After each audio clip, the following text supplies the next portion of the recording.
We're going to start by performing initial steps. Before you start the procedure, you want to make sure that you observe the joints for any redness, swelling, warmth, or pain. If you notice any of those things, you want to make sure you do not begin the procedure and notify the nurse before continuing. You also want to make sure that because the resident is staying in the bed, that the bed is up at working height and that the side rail is lowered on the side that you're working on. Ms. Smith, I'm going to assist you with passive range of motion. I want you to help me as much as possible and let me know immediately if you're having any pain. If the resident complains of pain during the procedure, I'm going to stop the procedure immediately. We're going to start with your shoulder. You always place one hand above the joint and one hand below the joint. And then you're going to move the joint in its natural direction for at least 5 motions.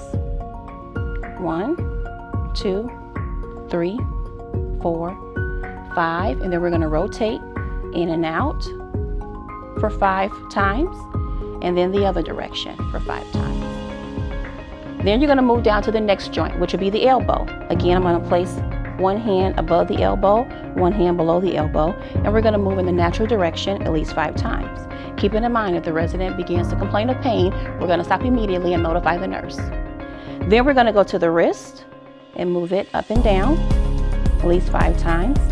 In a circular motion, one way at least 5 times, and then the other way at least 5 times. For the fingers, you're going to take 4 fingers and you're going to go up and down at least 5 times, and then you're going to do the thumb at least 5 times.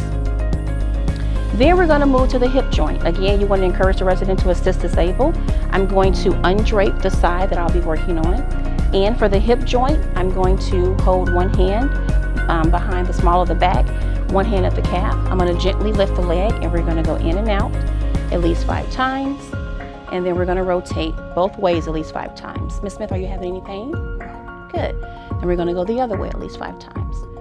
Then we're going to go to the knee. I'm going to place one hand behind her thigh and one hand at the calf.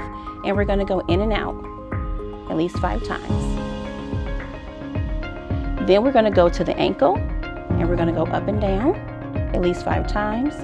Rotate one way at least 5 times and the other way at least 5 times. And then we're going to do the toes at least 5 times.